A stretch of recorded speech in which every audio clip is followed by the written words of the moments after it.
Bom, então vamos lá. Igual ao exercício anterior, né? Primeiro passo, identificar as reações nos apoios.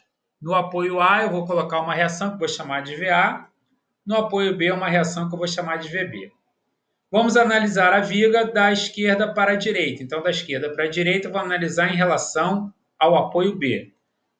Somatório dos momentos em relação ao ponto B vai ser igual a zero. O somatório dos momentos em qualquer um desses pontos da viga, ele é igual a zero, tá? Eu estou escolhendo da esquerda por questão só de convenção. E porque também não adianta escolher o ponto C nem o ponto D, porque se eu escolher esses pontos aqui, eu vou ficar com duas incógnitas do mesmo jeito. Então, a gente está escolhendo o apoio da esquerda. Se proporcionar uma rotação, uma tendência à rotação no sentido horário, será positivo. Se proporcionar uma rotação no sentido anti-horário, a gente vai dizer que o momento é negativo. Da esquerda para a direita, a primeira força é 2 toneladas, a distância dela até o ponto B vale 1,5, 4, 5 metros. Então, vai ser 2 vezes 5. Se eu fixar o ponto B e fizer a sua força de 2 toneladas, tende a girar no sentido anti-horário, que me dá um momento negativo. A próxima força é VA, sua distância até o ponto B vale 3,5, então o momento vai ser VA vezes 3,5. Se eu fizer só a força VA, essa viga tende a girar no sentido horário, então esse momento é positivo. Depois a força de 7 toneladas e meia, cuja distância vale 1 metro até o ponto B, então o momento será 7,5 vezes 1. Se eu fizer essa força de 7,5 toneladas aqui, faz com que a viga tenda a girar no sentido anti-horário, então é negativo. A força VB não produz momento nenhum em relação ao ponto B, porque a distância é igual a zero.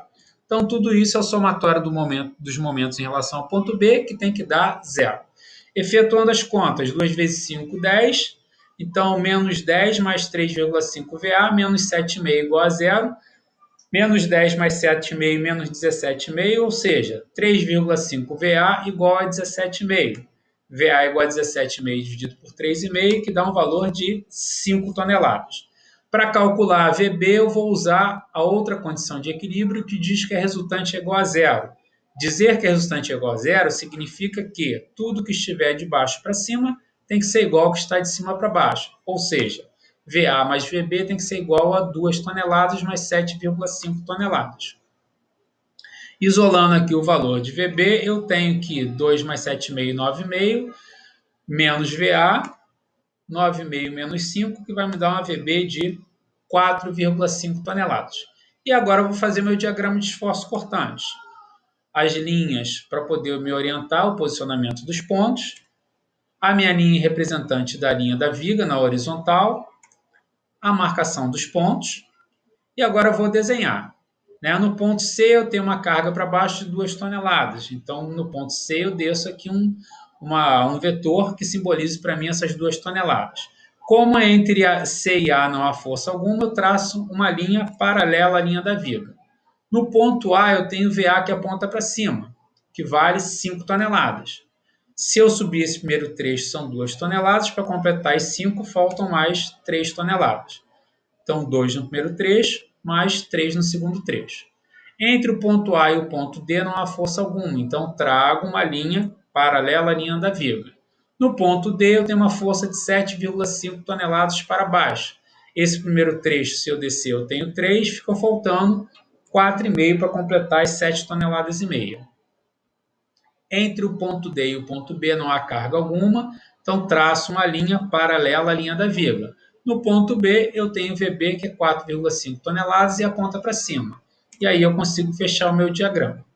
Para cima a gente diz que o diagrama é positivo, para baixo a gente diz que ele é negativo. Esse é o meu diagrama de esforços cortantes. Novamente, ficou bem parecido com o outro. Ó. O momento máximo pode estar no ponto A ou pode estar no ponto D. Vamos descobrir calculando os momentos. Primeiro momento em relação ao ponto C. Estamos trabalhando na viga da esquerda para a direita. Então, como eu não tenho força à esquerda de C, então o momento vale zero. Momento em relação ao ponto A. A esquerda de A só tem a força de 2 toneladas, cuja distância vale 1,5.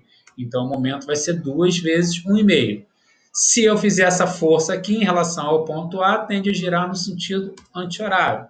Então, meu momento será negativo, igual a menos 3 toneladas metro. Momento em relação ao ponto D. Tenho duas forças à esquerda de D, 2 toneladas e VA. Primeiro, 2 toneladas. 2 toneladas, a distância dela até o ponto D vale 4 metros. Então, 2 vezes 4. Se eu fizer essa força de 2 toneladas em relação ao ponto D, tende a girar no sentido anti-horário, então é negativo. A próxima força é VA, que vale 5 toneladas. A distância dela até o ponto D vale 2,5 metros. Então, 5 vezes 2. Essa força VA tende a girar no sentido horário, então vai ser positivo. Fazendo a conta aqui agora, vai dar menos 8 mais 12,5, que dá um momento de mais 4,5 toneladas metros. E o momento em relação ao ponto B, por se tratar de uma extremidade, vai ser igual a zero. Diagrama de momentos fletores. A linha para representar a viga, a marcação dos pontos C, A, D e B. E agora eu vou marcar os momentos. No ponto C vale zero, então já está lá. No ponto A, menos 3, então vou marcar apontando para baixo, um vetor que simbolize para mim esse menos 3. No ponto D, mais 4,5. Vou marcar um vetor aqui para cima que para mim simboliza os 4,5. E no ponto B igual a zero. Basta agora eu unir as extremidades com uma linha reta, já que minhas cargas são cargas concentradas. Para cima eu considero meu diagrama positivo, para baixo eu considero meu diagrama negativo. Está aí o nosso diagrama de momentos fletores. O momento máximo, Wagner, está no ponto D?